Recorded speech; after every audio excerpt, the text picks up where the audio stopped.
Hey there, and welcome to Now and Men. This is a new podcast series to discuss what it's like to be a man in the 21st century and how feminist issues are relevant to the lives of men and boys. It's been set up by researchers in the Centre for Research into Violence and Abuse at Durham University in the UK. My name is Dr. Stephen Burrell, and I'm a Leverhulme Early Career Fellow. The podcast is mainly hosted by myself and Sandy Ruxton, who's an Honorary Research Fellow. Hi, Sandy. Hi, Stephen. So each episode is going to be based around a conversation with an expert. That could be a practitioner, an activist, an academic, someone who's got an in-depth knowledge of the issues we're going to be looking at. And we'll be asking them about their work and the research they're doing, as well as exploring their own personal experiences of doing work related to masculinity and gender equality and how they got involved in the area. Enjoy the episode. Okay, hello everyone. In today's episode, we're talking to Dr. Mike Ward. He's a senior lecturer in social sciences at Swansea University, and his work focuses on the performance of working class masculinities within and beyond educational institutions.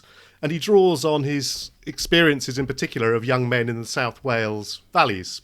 Yeah, and so Mike's written an award-winning book based on some of his research called From Labouring to Learning, Working Class Masculinities, Education and Deindustrialization. And that was published by Palgrave Macmillan in 2015. He's also the editor of the journal Boyhood Studies.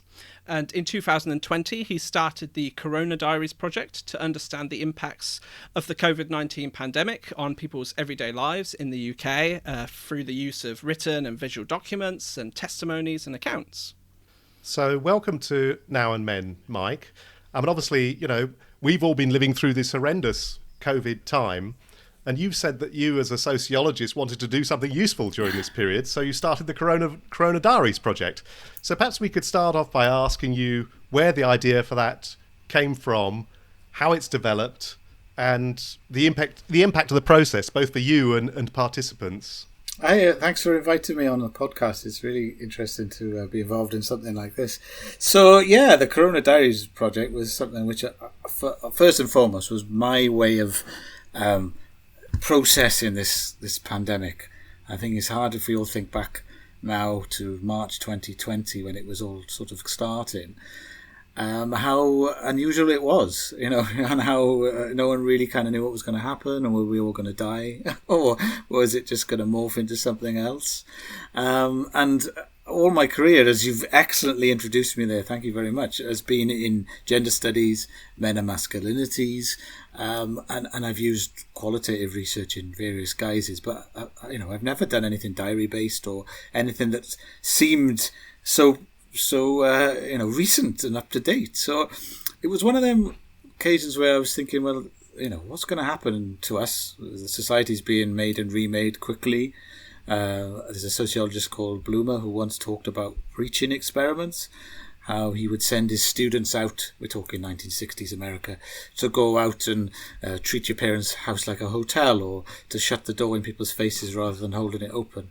What happens when people sort of breach etiquette? And this COVID-19 pandemic seemed to be a huge breaching experiment, everything being thrown up in the air. So leading up to that first lockdown, when we were all, kind of struggling with what was going to happen, did we believe what was it? Was it going to be as bad as the people made out? Was, this sort of creeping wave that was coming from China and then across Europe and Italy, and we just seemed to be standing still waiting for it to hit us. And I thought I'd done a bit of reading, and I read the Neil Ferguson paper around about the 16th, 17th of March, and I thought, this is actually pretty serious, and no one seemed to be really in the news anyway.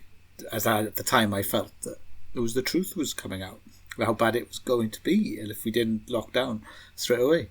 So I was kind of thinking, this is a bit like a war here. And then I got thinking, well, actually, the Second World War was something which was recorded by everyday people in diaries. I thought, well, that would be quite a good thing to do. And put a proposal together for my ethics committee, and I kind of got very excited and got it in. I think I submitted it at like 4 or 5 o'clock in the morning, because I'd stayed up all night writing this proposal, because I was really, and that would have been, I don't know, the UK national lockdown started on the Monday, and that was the Friday. So by the end of that first week of lockdown, I had this project was launched, and within I don't know, a couple of weeks, I had over 100 participants. 100 people interested. Then as the weeks went on and the BBC picked it up, and I got interviewed, and you couldn't move for me for about a week on BBC Wales, and I peaked. I peaked in mid-April. Literally, the phone didn't stop ringing.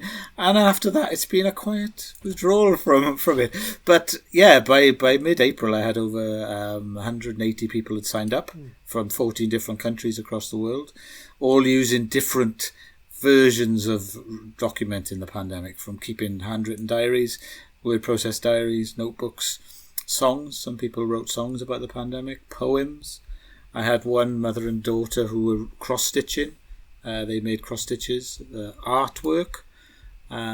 Somebody also kind of kept a dream diary.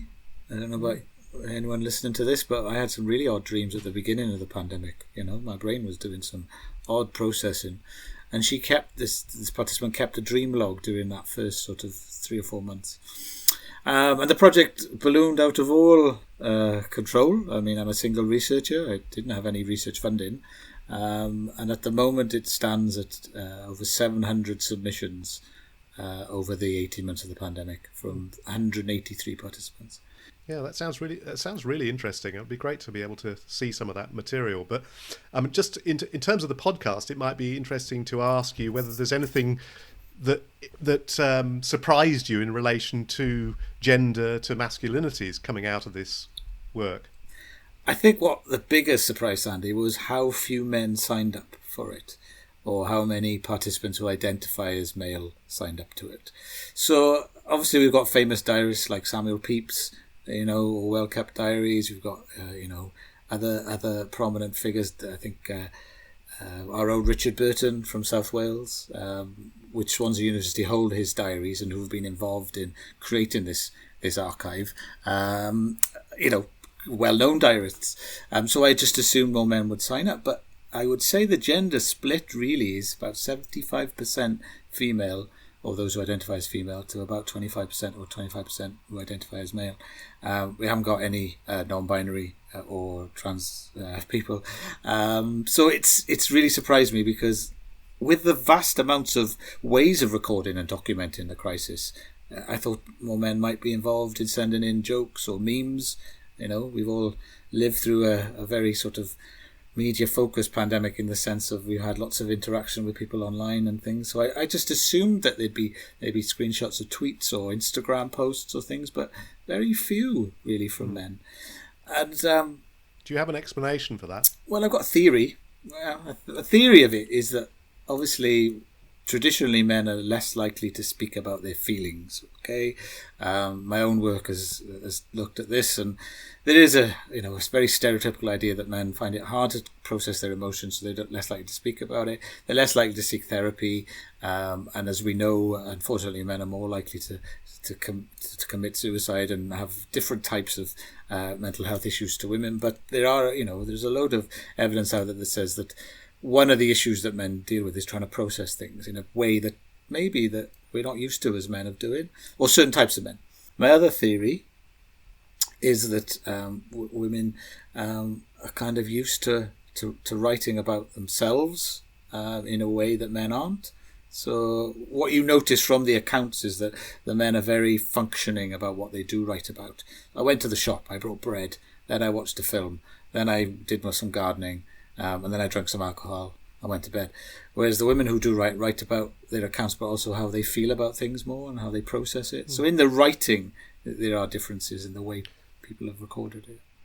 Obviously, we could talk about COVID for a long time, but we also want to talk about your main research and writing. But before we move on to that, I just wanted to throw in an additional question which relates to it, really, which is about the Welsh First Minister, Mark Drakeford.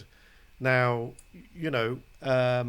he seems to have responded to the COVID pandemic in quite a different way to many other male leaders. So the Trumps, the Bolsonaros and so on. He appears to express quite a different kind of masculinity. Do you think that's so? Do you think that's a fair comment? I think Mark Drakeford's done a wonderful job in a very difficult time. in terms of the way he's dealt with it, he obviously draws on a different kind of background to many of his contemporaries. So, of course, Mark Drakeford was a professor of social policy at Cardiff University, and he's actually written a paper about men and masculinities in Wales right back in 1999 with Jonathan Schofield. So he himself kind of would be aware of this idea of men maybe not just being all in one box and having different perspectives. So I'm not sure we can put him in the same box as Jacinda Ardern from New Zealand in terms of her approach, taking a very much, we're in this together, we're going to shut our borders, we're going to look out for each other, we're going to do it in New Zealand, mateship, that sort of idea around collective, But Mark Drakeford certainly adopted some of that.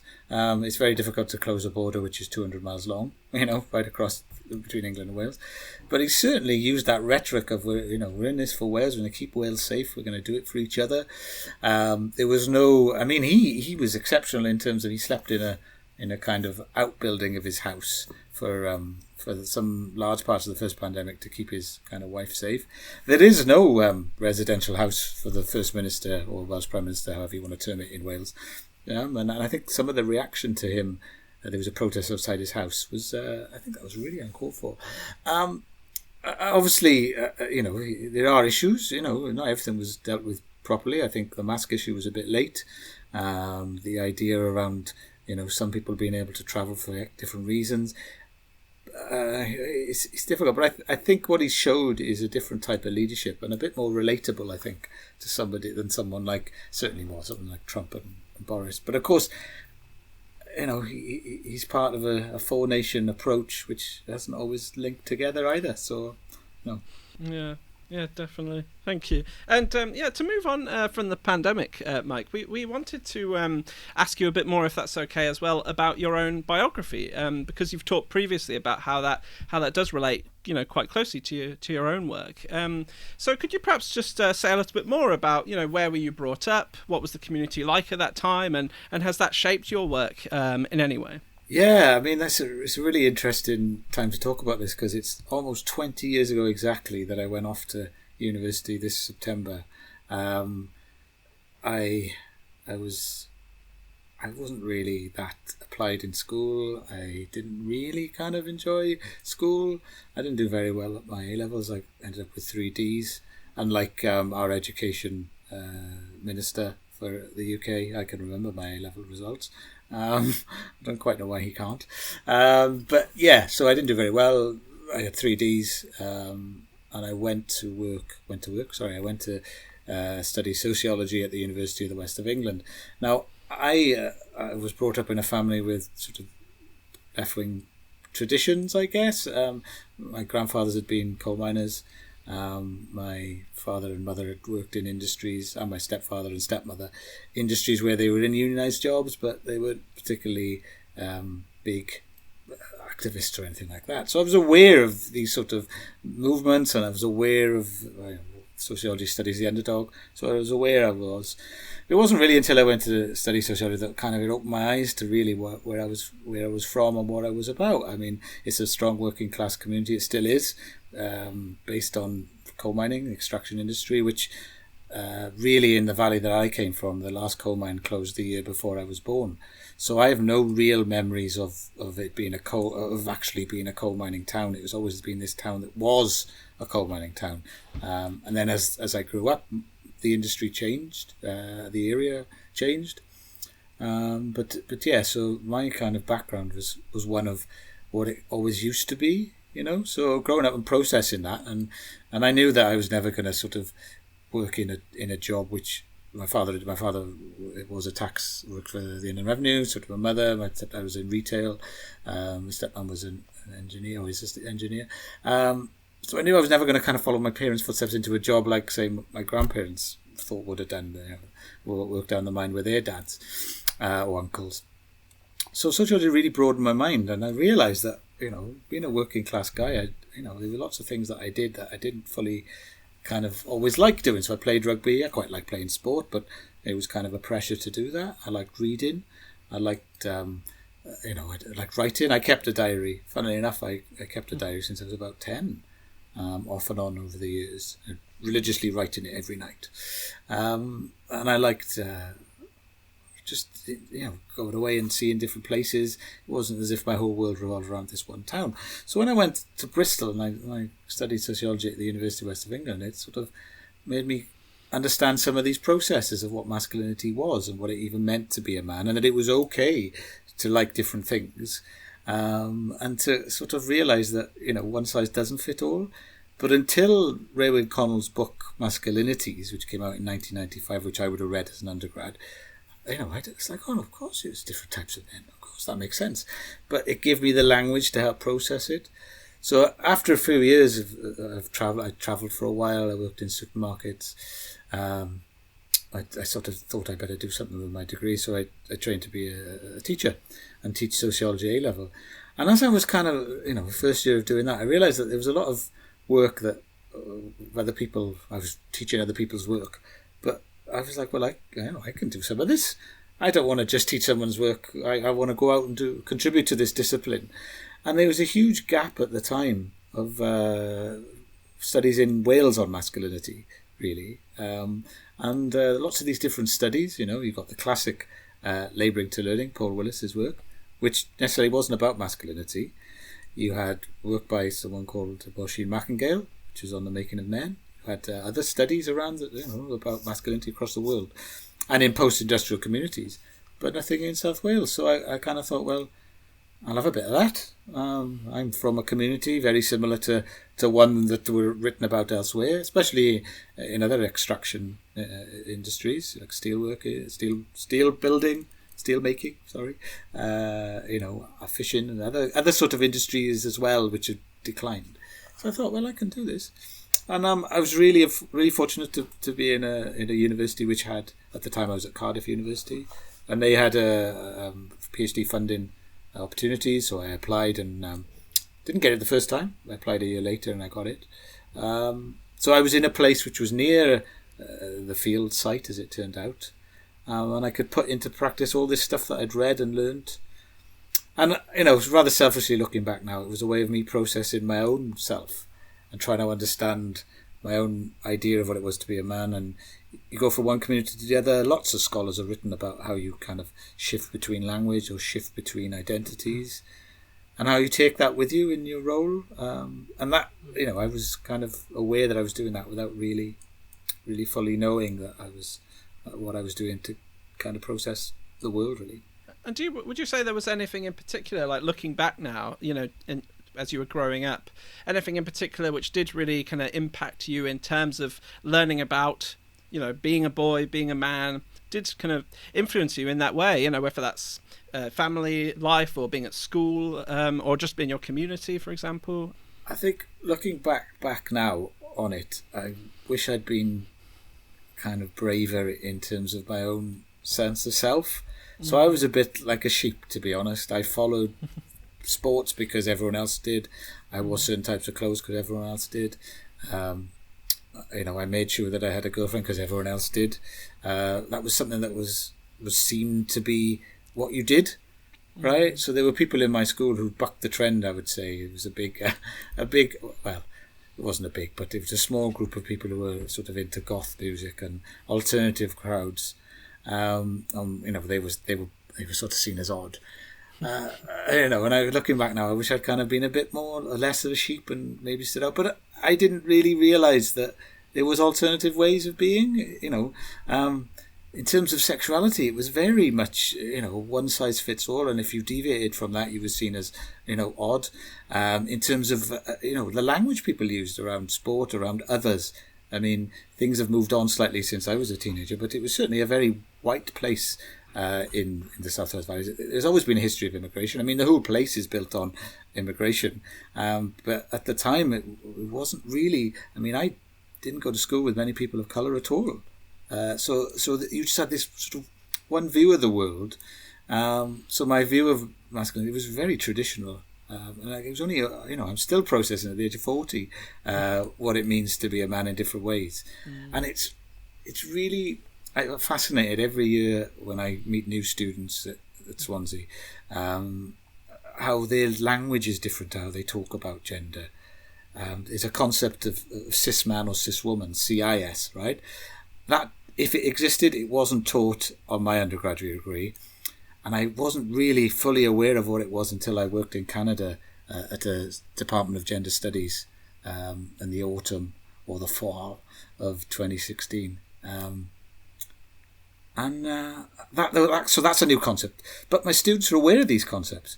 They'll talk about concepts like non-binary, transgender, gender fluid, which I've had to learn even as a gender scholar since 2004, say when I did my undergrad dissertation. And again, those concepts might have been out there, but they weren't part of our readings. They weren't part of what we talked about in class. And these students come equipped with this language, which always gives me it always surprises me, because I still think I might have to unpick and explain some of these issues. But it goes to show how things can change quite quickly. But also, I mean, I realise I am of a generation where I've had to learn things, and it's been a process. Let's talk about your book, Mike, titled From Labouring to Learning. It's a play on the title of a famous 1970s study by Paul Willis, Learning to Labour, which explored how working class lads get working class jobs. So tell us about your book and why you chose that title. I think that is one of the classics which was influential in my understanding about men and masculinity. Now, Willis doesn't talk about masculinity. He doesn't really talk about it as in the way that we do now. But it's sort of one of the foundational texts, really, for thinking about working class men and labour and the jobs that they're likely to do at a time where you could leave school on a Friday and start a job on a Monday. 1970s, mid-1970s. It was published in 77, but the fieldwork was done a few years before that, in an industrial town. So what happens when those jobs no longer exist? So when education is deemed as the sort of saviour for all these jobs, all these people that once would have gone into a workplace without any qualifications, followed their fathers and grandfathers, obviously would have done on-the-job qualifications, on-the-job training, and become a qualified engineer in mining or something. But in terms of the actual industries, when they're no longer there, we say, well, go to school, get a qualification, stay in school till 18, more and more, because the way of legislation has changed, and then you go off and start your life. So that transition to adulthood has got longer. So from labouring to learning is really just a kind of more up-to-date terminology of what Willis was trying to say. The title was inspired by a men and masculinity scholar, David Morgan, who we were talking about titles, and I was like, well, I did the PhD and there's some papers floating around, and I was looking for my first permanent post, and I'm really excited about this book, but I couldn't think of a really snappy title. So we had a chat, and he said, oh, well, what about From Labouring to Learning? And I was like, yeah. So From Labouring to Learning, Working Class Masculinities, Education and Deindustrialization, to give it its full title, encapsulates that change. As a young person, myself, growing up in this in this environment, I questioned myself and where I was going and what I wanted to do.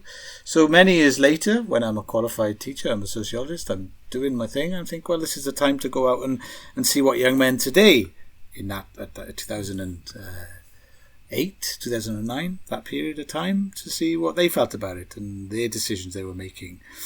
The book is a 2.5-year ethnography, very similar to lots of people who've written about, boys' lives, men's lives. And I followed them within their school subjects that they studied, and then as the years progressed, I followed them from the age of 16 up until 18.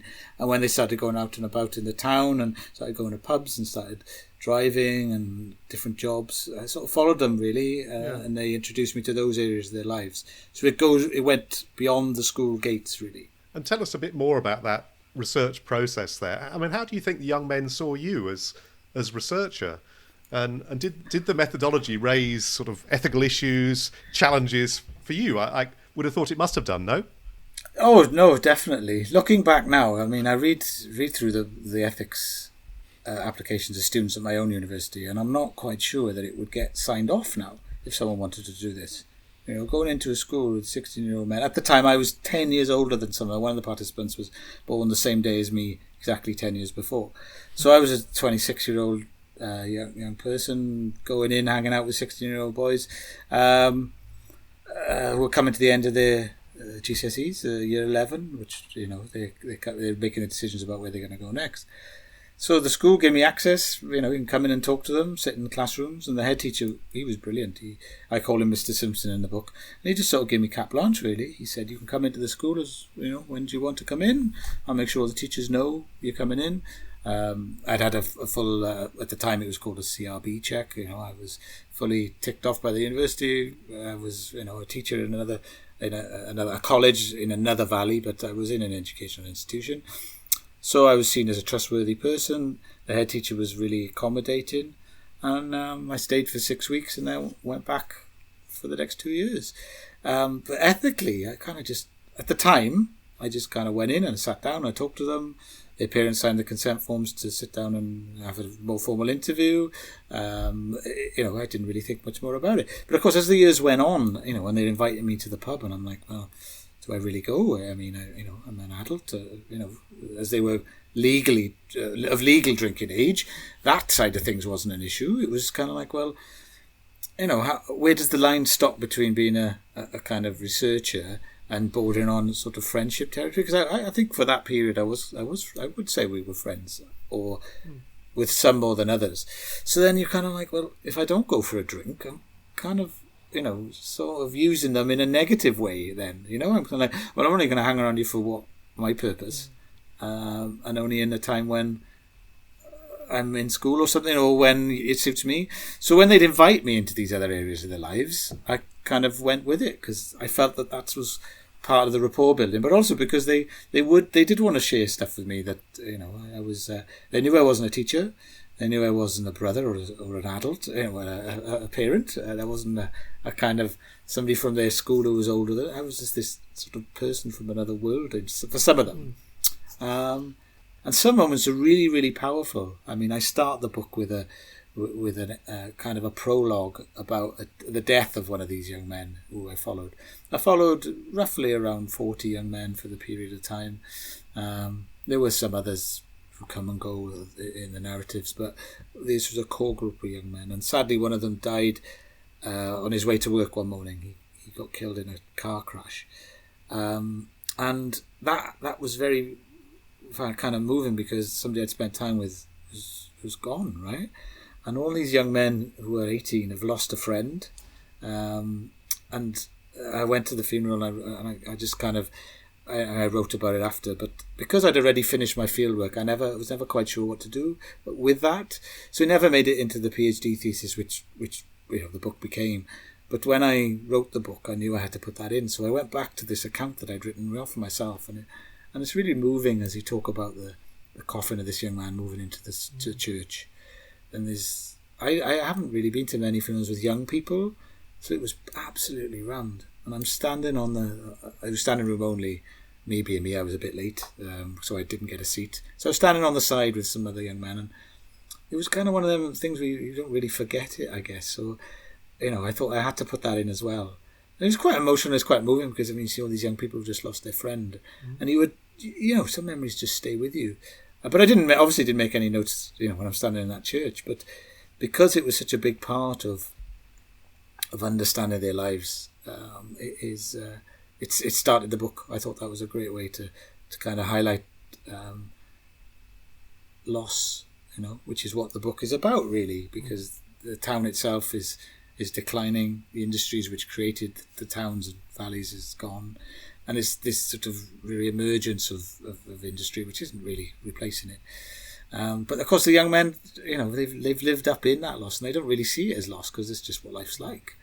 But that story was just one way to kind of highlight lots of the sort of negative, toxic side of masculinity as well. Driving a car fast, racing, and unfortunately, road deaths are another part of masculinity, aren't they? Yeah. You talk in the book about different categories, if you like. You talk about the Valley Boys, the geeks, the emos, Jimmy the chameleon. Do you want to give us a sense of those groups and how you felt they performed masculinity in different ways? So I guess that's one of the main arguments throughout the book, is that you have one community, but actually that community is much more diverse than you might think at first sight. Right throughout the Men of Masculinity literature, our whole field is about breaking down the idea of what men are, and that not all men are the same, and that there are different ways of being a man in different situations. I mean, at the moment I'm sitting here and I'm talking to you in what I think at times is rather articulate, and I wouldn't speak this way in the pub with my friends, and I'd change my language if I was speaking with students, because sometimes you appeal to different groups, don't you? And you have to, I feel, you have to adopt different lexicons, different pieces of language. So masculinities as a performance was really important to me, because I could see it being played out, and I was convinced that the one performance that went on from, say, what I termed the Valley Boys, so they'd be the more traditional ideas of masculinity, I was convinced that I think actually that's not how they are all the time. The geeky guys, the ones who are studious and, in old-fashioned terms you'd call maybe the SWATs, or the kind of teacher's pet type thing. I was convinced that I think if I got to know these people, they're not going to be the same in all walks of life. And as the book goes on, we realise that the geeks do like to start going out and drinking, and even though they're very what you might term modern, in terms of their approach to women and language, and actually some of the practices they do engage in is probably drawn on older practices of masculinity, especially around the heavy drinking. So hanging around with people for different reasons, going to different types of clubs, drawing on different aspects of masculinity, which the first persona might not be. So throughout the book I followed different categories of young men. Maybe friendship groups is a better way of phrasing it than categories, because they were kind of self-selecting really, because they hang out with different people. And then you could kind of see this, what one of my favourite sociologists, Irving Goffman, calls a front stage performance. So they're acting a certain way, and then behind that there's something else going on. And this is the benefit of ethnography, is that for the time I was there, I could see these different things going on. And then there's a young guy who, we all come across these people in walks of life who just seems to be able to sort of mix with everybody, really. Seems to be able to friends with, all different aspects of the school, different adults, his peers, teachers, everybody in life, really. This one guy was kind of quite into it, and I called him Jimmy the Chameleon, because I sort of developed this terminology, the chameleonization of masculinity. Now, all these years later, I'm not quite sure it rolls off the tongue, but at the time when I was writing it, I thought, that's kind of what's happening, And I think other people have written about this code-shifting idea, and that you can be, you've got maybe one performance in one group of people, and then you change it. And he seemed to do an awful lot of work to try and stick into the geeks, in the classes he attended with them, and then hang out with the other boys who were maybe a bit more traditional. He was a runner. He started drinking a lot and partying, and he was a musician. He used to play the guitar as well. He was in different bands. So he had all this kind of different ideas of self, I guess, or performances of self going on. And I'm not quite sure that's maintainable for a long sense of time, maybe successfully. How do the different groups interrelate with each other? Or do they? So I think at the age of 16 they were quite standoffish with each other. So they were, some of the boys would have bullied the other boys. The sporty type of boys would have bullied the guys who were into reading and writing, because that didn't fit the traditional persona of what men would do in a Valleys community. It should be about sports and drinking and being tough and brave. And if you didn't live up to that idea, you were seen as a bit odd. Just as much as maybe there would only there were other alternative performances going on. So young men who were into skateboarding and punk rock music, metal, they were also seen as a bit odd, because they didn't fit the stereotype either.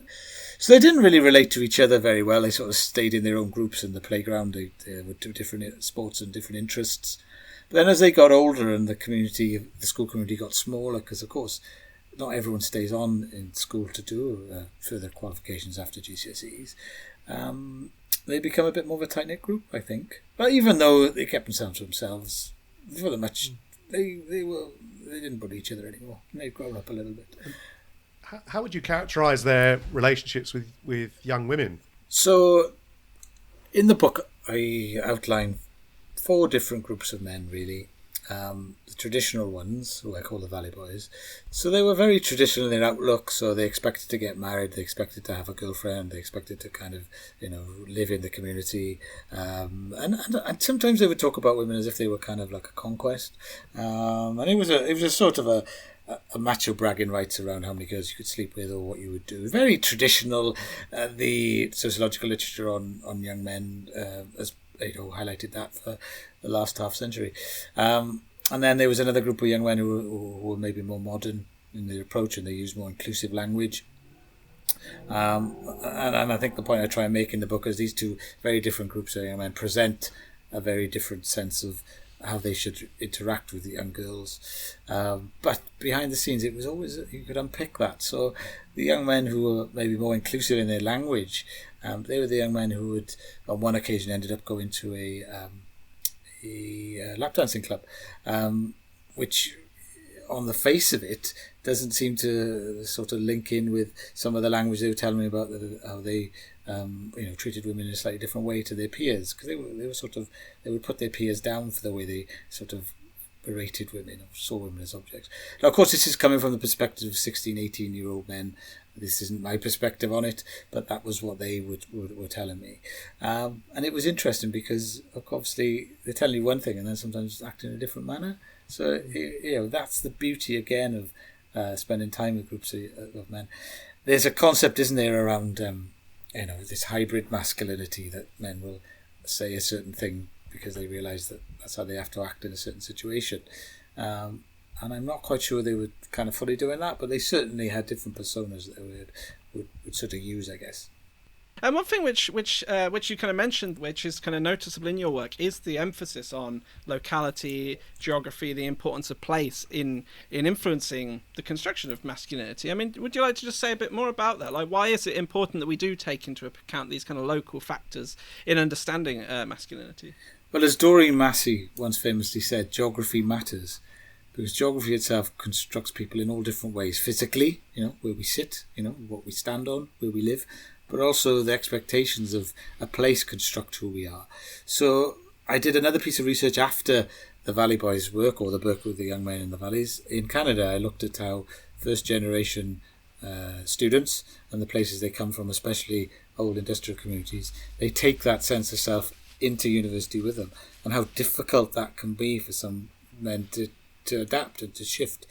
And place itself is something that you take with you. And for me, it just seemed to be really important to kind of, as a concept, to try and unpick that. And the study in Canada showed that those young men were dealing with the same issues possibly that people in Wales were. Other studies have been conducted in Australia, South Africa, about how places in, industrial, a move from industry to post-industry is important in shaping who you are. So I guess it kind of ties into those shifts around it, and ultimately the expectations you have. And I'd love to, maybe not myself, but someone else to do a study, maybe 20 years on or 30 years on from when I did it, and to see if these expectations have changed, or there's more of a, what could we call it, a more fluidity to being a young man from a community that's post-industrial. But what I found was, it almost becomes more cemented the further away you are from an industrial community. The expectations and the codes of gender are still there, and you recreate them, and lots of the young men were going to do certain subjects because that was close to a sort of acceptable subject, like physical things like sports or certain types of qualifications which maybe were not totally focused on writings or a collection of portfolios of things. It was just kind of something which was linked to an industrial past, I guess, in some way. And in 2021, would that change? I mean, the world has altered since I did that fieldwork, and 18 months ago, right? Again. So. Yeah, and I mean, in the media and in politics, periodically we do see people talking about this idea of there being like a crisis of masculinity, perhaps especially in relation to the kinds of young men that you were talking to, like white working class young men, for example. I mean, do you have any views on that, perhaps in relation to your research or experiences? And do you think there's any connections there, or do you have any thoughts as well on the influence of like online kind of cultures, for example, and some harmful online cultures, for example? Has any of that come up in your research? I think later on, I mean, at the time when I did this, the crisis of masculinity discourse was being talked about, but that's been talked about for a long time. I mean, it goes back to the Boy Scouts movement. That was a movement that was created to sort of make sure men were healthier because, we were worried about our empire, I think it was. And there, Raewyn Connell talks about it going back even further. But I think this iteration is almost like a crisis within masculinity, not of masculinity. So it's that idea of who are we, when you take away an industry which shaped who you're supposed to be, rightly or wrongly, then you're left wondering, well, how do you figure that out? So a little piece of research that I was involved in after the book came out was a project called Beyond Male Role Models, which was an Open University research project, which I worked with Sandy on, didn't I? Questioning that idea of what it meant, are all men in crisis? Which men? What does it mean? And kind of that idea that you could save men by having other men in their lives. And, we unpicked that, and the research is out there if anyone wants to read it. But that idea that maybe it's not just about replacing men with other men to help this crisis. It's about positive figures in people's lives. And, of course, when I did my work, the internet was around. Of course it was by 2008, 9, 10. But these young men really hadn't embraced social media because they were still at that age where, Facebook was new, but they were 16, 17, so they hadn't really started using that, and Instagram and Twitter. It was still all in its infancy, and their online world was more to do with gaming. There was another social media site they sort of used, but again, they had phones, but they weren't on the internet every minute because their phones didn't have the internet on it. It was, some of them did, most of them didn't. It was still all kind of something which was there, but it wasn't as bigger part of their lives as it would be in 2021. So, now these young men would have the internet in their pocket. They'd be probably on a social media site or three in classroom. They'll have it with them, but they were still going home and signing up to the internet, logging onto the internet, I guess. So I do think there's been a shift, and in some ways it might have created more fluid identities. They can embrace different ways of being online, different access to different things. Recently we've had this kind of idea that the online world is where we all are based now because of the pandemic. Has that created different ways of interacting between people? Are men more likely to talk about their emotions and feelings in an online space because it's kind of seen as easier because you haven't got to voice it? There's lots of research out there which says that different ways of interacting with people can open up thought processes. That could also be negative, of course, couldn't it? Of course, as we know from some of those online groupings too. So online spaces can be toxic, of course, because they're not all positive. You've got the example of right-wing media, you've got the example of incels, involuntary celibates, the incident of people going out and murdering other people because men feel that they aren't being listened to or they're not being fully engaged with society. I mean, it's difficult to even begin to unpick this. But I think the internet can be a place where people can seek support for all sorts of causes, negatively or positively. Just to shift gear, I think we're probably coming towards the end now, but we've talked about some of the key academic influences on your work, so Willis, Goffman, Raewyn Connell, but I can't help but ask you finally about the influence of Bruce Springsteen, because I know you're a big fan. But I think, what is it about him and his music that you find so compelling? Because I think it does relate to your work and your interests as well, doesn't it? Oh, it does. I mean, so you've got this idea of Springsteen that he's this guy from New Jersey who just sings about these patriotic American songs. And you couldn't really be more wrong. Even his most famous album, Born in the USA, really, those songs are really about the struggles of being an everyday American, a working class American. And you can translate that right across the globe.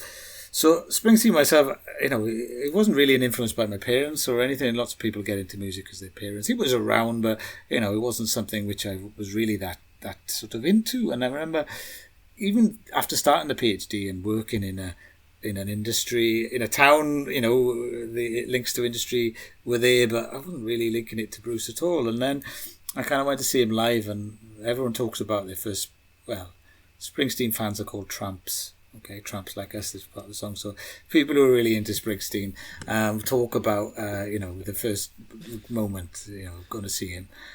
And I got to be honest, I went to a gig, it was about 3.5 hours, and I knew a couple of songs, and I was like, oh, okay, this is all right, but, I didn't have this overwhelming change of life that lots of people talk about. So I went away and listened to more music, and I actually realised that a lot of the songs linked in to what I was observing at the time. One of his songs, The River, talks about... I start the PhD and the book with the lyrics from that song. I come from down the valley with Mister when you're young.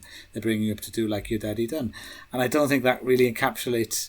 I can't encapsulate my work any better than that saying. But I really fell in love with him when I went to Glastonbury in 2009, and he performed on the Pyramid stage. And I think that was one of the sort of a life affirming moment. Really, I saw this guy there.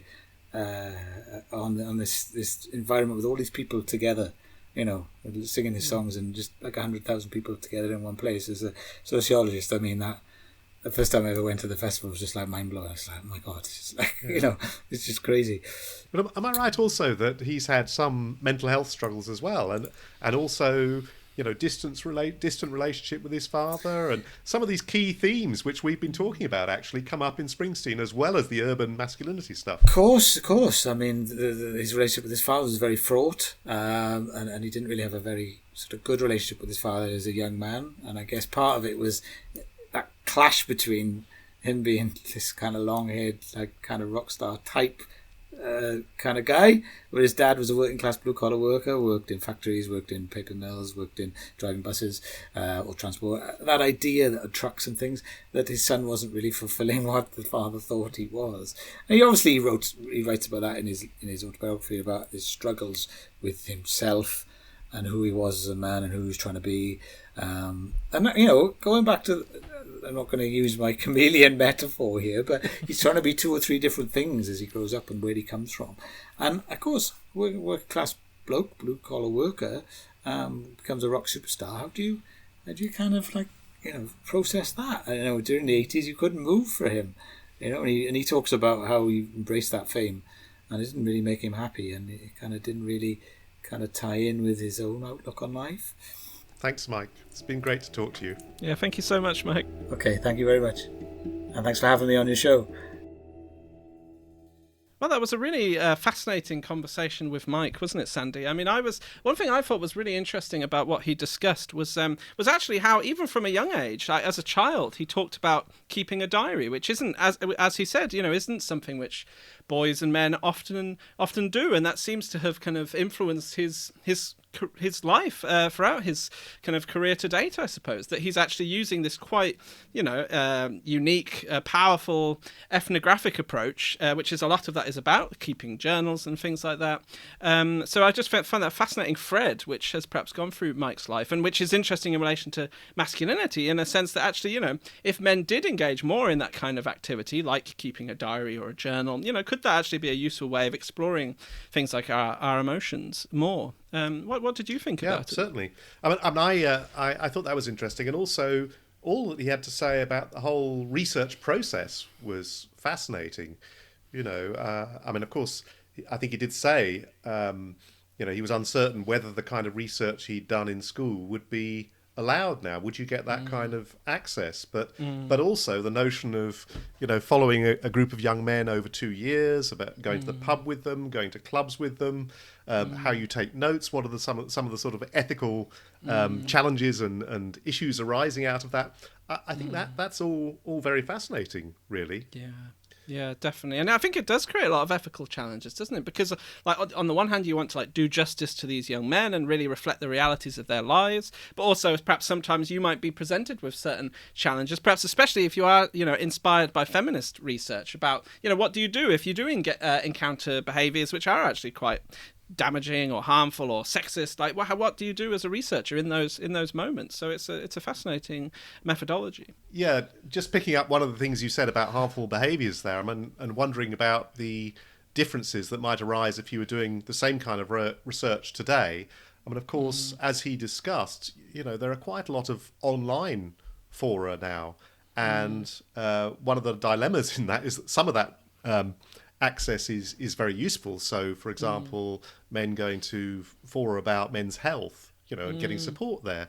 But also, as he also said, there are some fora which are very, very dangerous and harmful to young men. So, it feels like there's quite a lot of work that needs to be done to explore how the online world is affecting young men's attitudes, behaviour. Yeah, absolutely. Because I think, as if you're a young man and you're going online and you're, for example, you're interested in things like gender and masculinity or health and well-being, you can start off perfectly innocently exploring those things and perhaps quite quickly be led down some quite dark, unpleasant rabbit holes, which can have an impact on the way that you see things. And we do see those kinds of ideas, I think, influencing quite mainstream thinking about different kind of gendered issues, I think. Yes, I agree. And I think maybe this is something that we're going to need to talk about on the podcast in future. So hopefully we can do that. Definitely. But for now, thank you everyone for listening. Thank you. Thank you very much for listening to this episode of Now and Men. Any references we mentioned will all be in the show notes. You're welcome to email us at nowandmen@gmail.com if you'd like to ask us questions or suggest a guest. And we're really keen that the podcast should be listened to by as many people as possible to encourage more men to think about issues of masculinity and gender equality. So please do follow Now and Men so the latest episode drops in your podcast feed as soon as it's released. You can also leave a review and share it among your friends and colleagues, and look out for our next episode coming soon. So you take care of each other, and speak to you again soon.